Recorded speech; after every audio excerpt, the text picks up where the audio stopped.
I laugh strangely and always a little too loud in the apartment my twin brother shares with his girlfriend of a few years now standing above me as I sit on the sofa in their living room. The laughter slowly sinking back into television screen and mostly bare walls. My posture is a warning. Most of my endeavors shouldn't be written down. Again, he is telling me to stay, is saying it is late. My cold limbs can feel the ocean behind him. They vibrate with its frequency. My eyes, wavy and wiry and still too copper for sleep, assess the scene.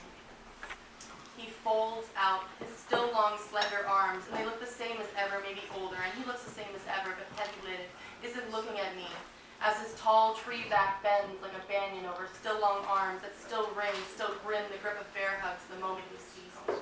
Unfolds the twin-sized futon. It was our parents before we were even born, before it was set here, before we sat here, on the sun-sapped cover of geometric tribal print. Rough and zipper-toothed, the exact same as it has been these nearly 30 years. He can't possibly see the ghosts I do in everything. Can't know why it's always this time of night and why I always can't stay. Can't see what it is I'm chained to, even with the unending metaphors linked like paper dolls and rings, laughing. This is also rough, is faded, is zipper-toothed.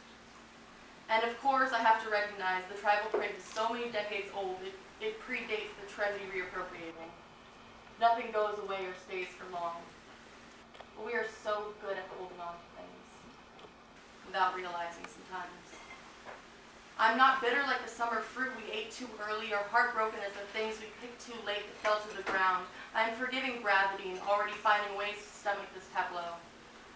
Phrases like, the way things are shaping up, and here I was just starting to adjust. Then, of course, some sofa materialized straight out of a sunlit photograph from one of the Berkeley homes where my uncle surveys his citrus trees through a kitchen window, his body just as tall and wrought, and where my mother, body sinewed and severe with the same Irish despair, like the faces of the moon, waltz with the afternoons. Where one Thanksgiving my grandfather sent the freshly carved turkey crashing through a plate glass window with one swing, and where they still tell the story and say his hands were as big as dinner plates. Where my cousin, then not yet 6 years old and still blonde as the rising summer sun, crawled quite pensively and seriously over the ground-bound roots of trees, or studied the shining blue puzzle piece edges on the coffee table, until the mysteries appeared, were shared, and then dispelled, before we ever had a chance to get to them. Somewhere my mother, lithe and teenage, leaned on a doorway and imagined herself somewhere else. Someday my mother and father, before they were my mother and father, before my brother was finally beginning to discover the same things I've had before, and before my sister's phone calls grew more frequent and forgiving and too inflected with concern, before everything I know begun to happen, or stop happening. My parents had stood over the new futon, flirted with plans, rearranged, fought, and then forgot. The same rust and turquoise colors, the same desert sand was rough beneath our feet on the morning we jumped so high that my twin brother split open his eyebrow, searing red and loud against a white windowsill. He too bears some scars. But he sees little, if any, of this in this. To his eyes, the objects aren't all conduits of our personal history. The relics are stacked high with folded laundry in his apartment and sticky with dried coffee in mine.